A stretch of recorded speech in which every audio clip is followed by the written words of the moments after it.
cross K. I cross K, so I is that way, K is that way, so I cross K is negative J. Yeah. So J cross I is negative K. J cross I, yes. J cross K, J, K is going that way, is I. Now, that's fine. You can set up the right-handed coordinate system, recognizing that is true, going a right-hand rule, knowing K is coming out at you. Or, another way of looking at it, if I think of I, J, K, I, J, K, I really don't need the last K there. If I'm going in the alphabetical order there, I, J, K, and then around the corner, those are positive cross products. Going that way, negative. So I cross J is K, J cross K is I, K cross I is J. Going that way, K cross J is negative I, J cross I is negative K, I cross K is negative J.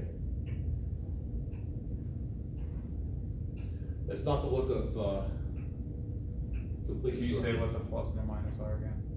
That if I'm going in IJK order, Yeah. that the cross product is positive. So if I do I Okay. cross J, that's gonna be K. Or J cross K is just I. If I'm going in the other direction, going this way, K cross J is negative I, Okay. J cross I is negative K. Or set up your coordinate system and do it that way. So over here, we have I cross I, which is 0, and I cross J, well, that's just K. So this becomes L dx K hat over, well, I guess I don't have to worry about cross products and x's anymore. X squared plus L squared to the 3 halves.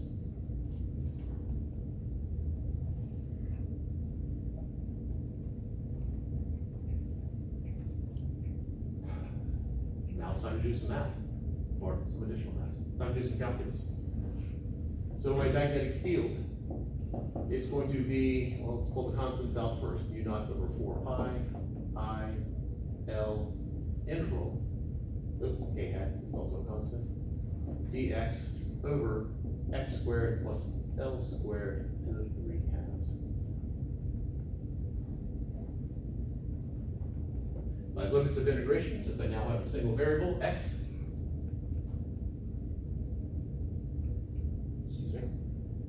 My limits of integration, well, let's assume it's an infinite line, so we'll go from negative infinity to infinity.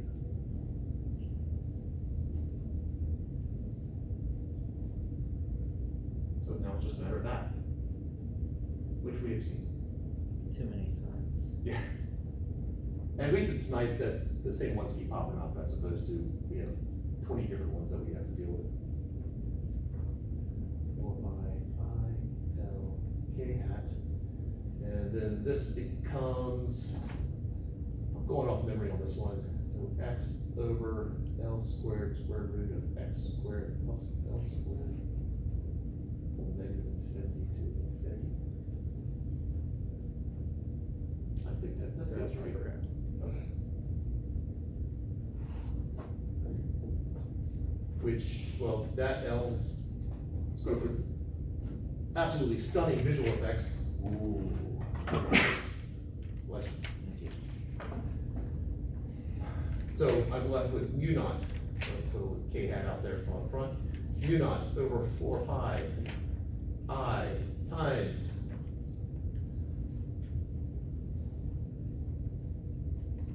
let's see, I've got, oh, I lost my L, bring the L out also. And then I'm left with basically 1 minus negative 1.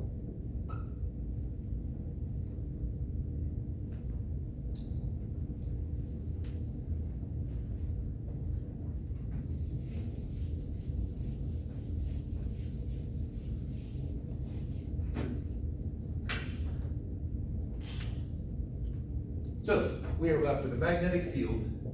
This is an infinite line, let's see, a distance L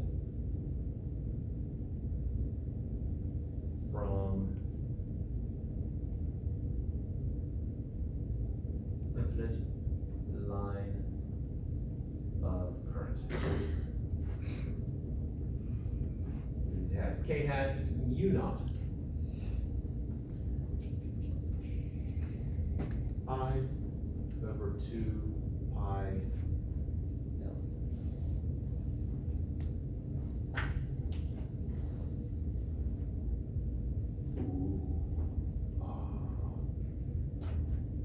Fancy. Why did you just simplify that further over there? Yeah. Yeah, because in the brackets there, I get 1 minus negative 1, which is 2, which cancels out with part of the 4 there. So that's why I got the 2 pi on the bottom. And then there's the L. And then I just went ahead and put, instead of mu naught off, I off to the side, just threw it in the numerator. Questions to hear?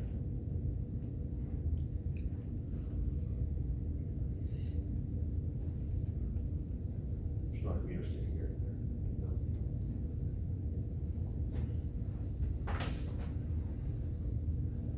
Okay, so looking at that equation, I see 2 pi L. What is 2 pi L?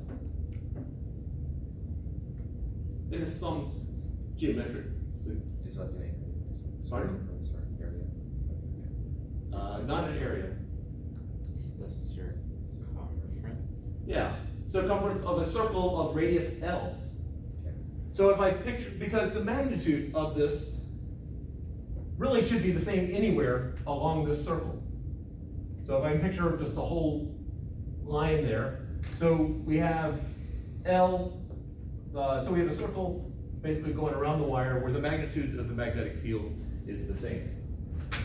So we can generalize this, that B is equal to, the magnitude of B is equal to mu naught I over 2 pi R, which is generally how it's represented, where R is the radius of the circle or the distance from the line.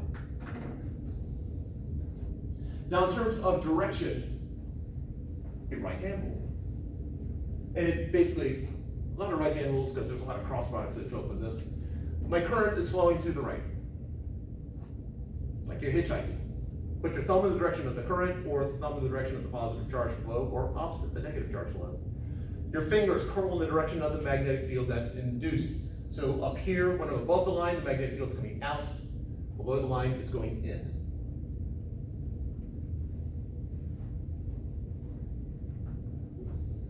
However you want to represent that, but coming above, the magnetic field is coming out, and below, the magnetic field is going in. What does this right-hand rule represent? Say it again? What does this right-hand rule represent? This right-hand rule is the direction of the magnetic field produced by a current or positive charge flow. Both of those, B's are the same situation? You use those in the same situation?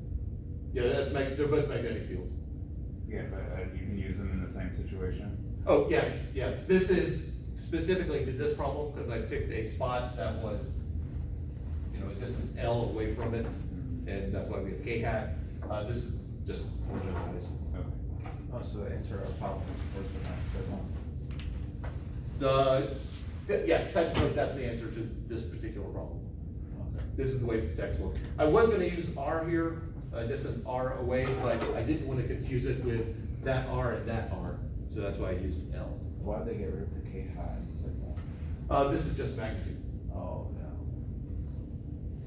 yeah. Use the right hand rule to figure out the direction. So we can use the second one if you just ask for the strength of the magnetic field or something? Yes, that would definitely be it.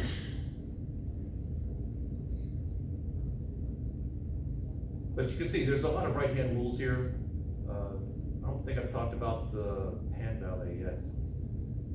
A number of years ago, back when at 3.5 or 4 hours, I'd say I'm done, you finish your test.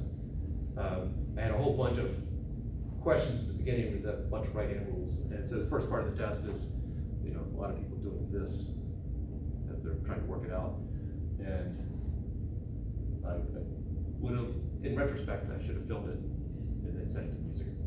Because it is kind of like a hand ballet as you're figuring out the directions and things.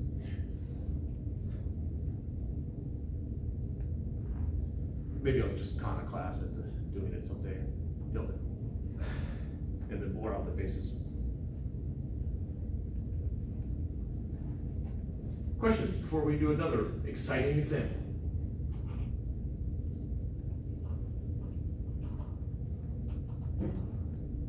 So much nicer. 152, we can't go through the derivation, so it's more like, here's the equation. Less satisfying. Okay, so the next common scenario here.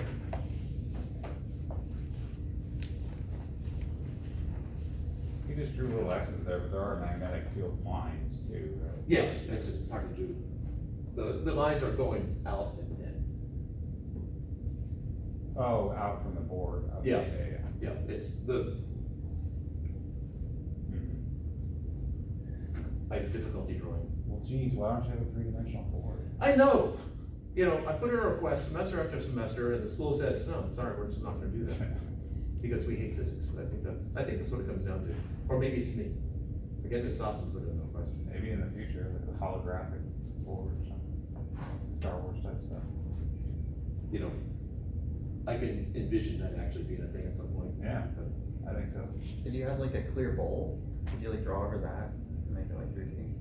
And how'd you get the middle though? The middle. Like if you're trying to draw lines like going straight into the board. I don't know, put strings into it. Well, this is part of the engineering challenge. One of you is gonna be There you go. an engineer who works on this. That'd be funny. And I don't think I put this in the video, but the other engineering challenge, the upside down room. Upside down room. Yeah. To me, I would think a great practical joke would be to come into a classroom and everything is upside down. So all the tables are on the ceiling, everything is upside down, the upside down room. Now, the trick is you can't attach a table to, you know, the cheap,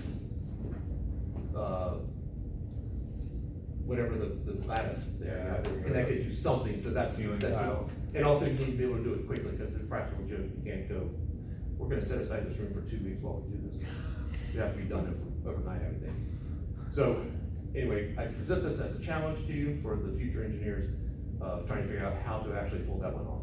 I mean, you could do it, it would take 2 weeks, but you would have to do it come every night, take out one of the panels, find some place to attach it, and slowly build it out. So just in one night, you can go and Maybe attach over like it. spring break we could have done it. Or winter break. Yeah. Just use lighter chairs. Okay, but, sorry, but Paul, your suggestion is at least get the setup Yeah, over 2 weeks, but then the actual moving of the furniture one night. Okay. And there was another suggestion?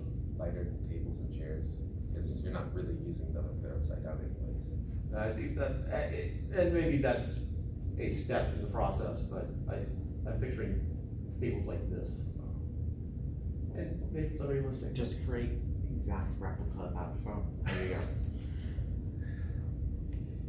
Well, grander physics question, do you think we'll ever be able to manipulate gravity? Any, Like artificial gravity? Or, yeah, or just being able to manipulate the gravity that's already here? not in my lifetime. Yeah. I suspect that no noticeable effect in your lifetime. Unless we can expand our lifetimes before we die. Yeah, okay. Yeah, I'm not expecting that to happen before the end of mine. Exactly. Asimov talked about, there was basically, you had Earth, there was, people who left Earth and found other planets, because they went to, or found colonies on other planets. And because they went to other planets, dealing with dangerous situations, they had to live in a very sterile environment. So there were fewer germs, et cetera, et cetera. And they ended up living a lot longer than people who stayed behind on Earth and dealing with disease and so forth. And what he speculated, and as part of his books, is that the shorter lifespan puts us in a situation where we have to collaborate. We know we're gonna die sometime within the next however many years, and so we're more apt to take risks. Creates urgency. I mean, I feel like that's in a lot of fantasy novels with elves as well. Because elves are considered long lifespans and they don't really get much done in a lot Yeah, of fantasy books. They just like hang out. Yeah. Yeah, and you don't have to collaborate. I mean, if you're working on a physics problem, you know, well, you know, I got 200 years, so Yeah. I can figure this out. All right, anyway, the next situation. I have a loop of current of radius R. And I'm gonna make the current go counterclockwise. So I have some current. And I wanna know what is the magnetic field at the center.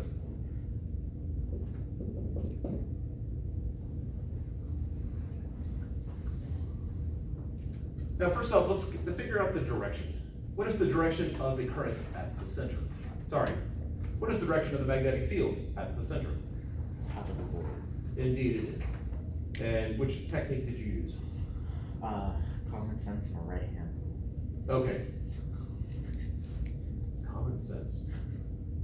Your sense I don't think is common. No, But- see, have you never seen like rail guns before? You know, you take a loop of coil, put a magnet in, and it goes shoots right out.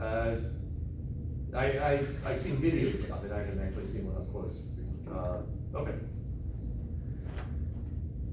Yes, you are right. For those who have not seen the railgun, or it is indeed a right hand rule, one way of looking at it is I know current's flowing, say at this point right here, current's flowing that way. So the magnetic field is going out above it and in below it. So it creates a magnetic field going out, coming out above it and in below it. Over here, same thing, it's going out here, going in there. And you work your way all the way around, and you're gonna get the strongest magnetic field always coming out. Or, the other way of looking at it is, if I got a loop, I curl my fingers in the direction of the loop, of the current flow in the loop, my thumb points in the direction of the magnetic field in the middle.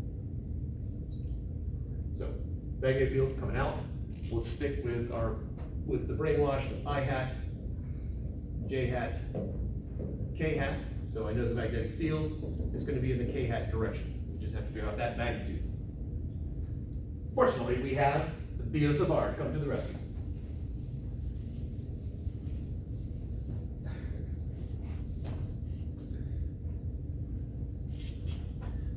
So, as with any problem with differentials, we need to create one. And let's see, I've erased it, but we're using this form right there. So I'm gonna take my ds right there. It is a vector it is going in the same direction as the current. How do you know which one to use out of the 4 you gave us? Well, it's current, so that eliminates the DQs, picking the ones that have I in it. And just my preference is it's gonna be much easier for me to, I find it usually easier to do R vector instead of R hat. Because if it's R hat, I'm basically finding R vector and then dividing by the magnitude to get the unit vector. Yeah. That's Makes sense. where my mind goes. Yeah. So R vector is a vector from a differential to where the magnetic field is. So that is R vector. Now traditionally, when I've done this problem over the years, if I make a mistake, that's usually the most common mistake I make, is I'm so used to going from the middle outwards that I draw R vector in the wrong direction and end up with a negative of what I expected. All right, so I've got R vector pointing towards the center, which we can express several different ways. Polar coordinates. Say it again? Would be using polar coordinates in this case. Yeah, they probably would be. I'm trying to see if I'm gonna. Yep. All right. So we have dB is mu naught over 4 pi times I. And then the meat of this ds is going to be negative r hat. This is the part that I was hesitating on of suddenly change the meaning of R hat.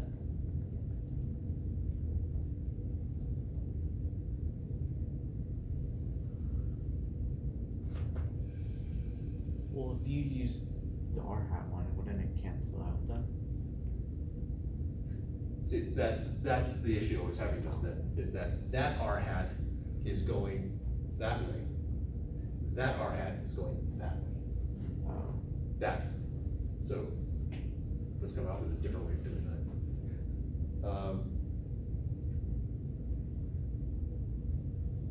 Let's clean some of this up. So let me use two different letters here then. Let's keep, so we don't have to make too big a change. I'm gonna use big R here.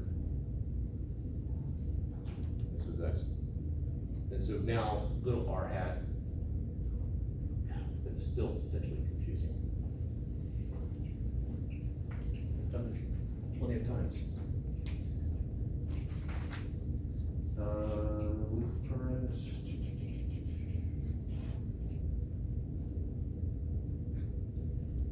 Yeah.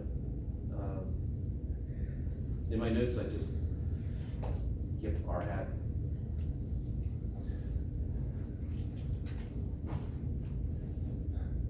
All right, let's do this then. So dV equals mu naught over 4 pi times I times ds. Well, ds, I'm looking around the edge here. If that's ds, this is d theta. I have a magnitude of, still up with this R situation.